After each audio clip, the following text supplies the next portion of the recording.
बाक्सा जिल्लानि मानास चौकियाव पिकनिक जानो फैनाय सासे लाइमोना दैयाव गबनानै जिउ खहा। नलबारि जिल्लानि मुकालमुवानि 24 बोसोर बैसोनि वासिफ आहमेद मुंनि सासे लाइमोना ईद फोरबोनि रंजानाय मुङै लोगोफोरजों बाक्सा जिल्लानि भारत भुटान सिमानि मुंदांखा लावखार ओंखाम जाग्रा थावनि मानास चौकियाव बेरायनो फैदोंमोन। जाथायनि सोमोन्दै मिथिनो हानाय बादिब्ला मानास चौकिनि बिखा गेजेरजों बोहैलांनाय फाग्ला दैमायाव लोगोफोरजों रंजाबाय थानाय समाव मैया बेलासिनि 3:30 समाव गादलेननानै दैयाव गलाङो। दैयाव गलांनानै गबनाय वासिफ आहमेदखौ एसडीआरएफ आरो एसएसबी जवाननि मोनसे हानजाया बोखांनो नाजादोंमोनब्लाबो दै सिङाव नागिरनानै मोनाखैमोन। फिन दिनै फुंनि समनिफ्रायनो एसडीआरएफ, एसएसबी जवान, पुलिस बिफान आरो मानास चौकी इको टुरिज्म ससाइटिनि माखासे सोद्रोमाफोरा गोब्राब नाजानायनि गेजेरजों दैयाव गबना थानाय वासिफ आहमेदनि गोथै सह'खौ बोखांनो हायो। जाथाय जानाय जायगायाव बागानपारा आउटपस्टनि पुलिसा थांनानै जाथायनि सोमोन्दै संदाननायजों लोगोसे गोथै सह'खौ पस्टमर्टेमनि थाखाय दैथायहरनाय जाबाय होनना मिथिहोयो। गुबुन फारसेथिं बे जाथायनि सोमोन्दै रुंसारि जानाय वासिफ आहमेदनि खाथि सोमोन्दोनि सुबुङा खौरां बिजोङाव ओरैबायदि फोरमायो। সিহঁতে কালি ঘৰৰ পৰাই ৰাতিপুৱা দুপৰীয়া 12টা মানত ঘৰৰ পৰা ওলাই আহিছে। এনে ফুৰিব আহিম বুলি কৈছিল, কিন্তু ক'ত আহিছিল এইটো কোৱা নাছিল।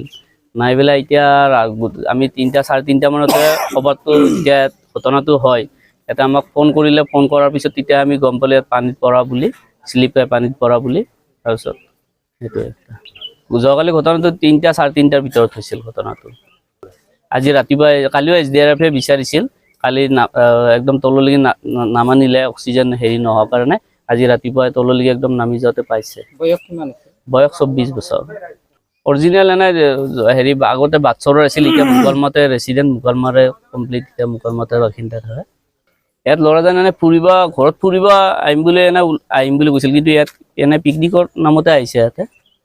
তাৰ লগত টোটেল বন্ধু সি লৈ 6 জন আছিল। এজন তাৰ ফ্ৰেণ্ড হয় আৰু এজন আমাৰ নিজৰ ৰিলেটিভৰ ভাইয়ে হয়।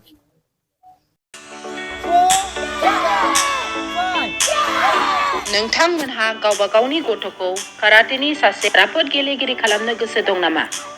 हादरसायारि, हादरारि, हादर गेजेरारि थाखोसिम गेलेग्रा खालामनो गोसो दंब्ला नोंथाङा गोबाव दा खालामसै। सासे राफोद रोंखा-राखा काराटे गेलेगिरि खालामनो थाखाय नोंथाङा जानजि खाफ्रादो आरो मुं थिसनहैदो गलामगुरि काराटे एकाडेमियाव। रोखा खौरांनि थाखाय 8720903713 मबाइल नाम्बाराव कन्टेक्ट खालामनो हागोन। बेबायदिनो बड' हाउस काराटे एकाडेमिनि थाखाय 6900451157, बेंटल काराटे एकाडेमिनि थाखाय 9678041226, बेरहांगाव काराटे एकाडेमिनि थाखाय 6901341656 आरो धालिगाव काराटे एकाडेमियाव मुं थिसननायनि थाखाय 8720903713 मबाइल नाम्बाराव खौरां लानो हागोन।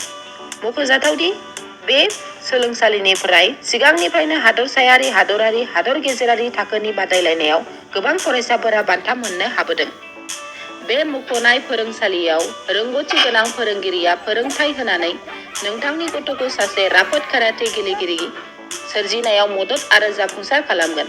अब्ला मानोथो गोबाव खालामनो? थाबैनो नोंथांमोनहाबो नोंथांनि गथ'खौ मुं थिसनहैदो।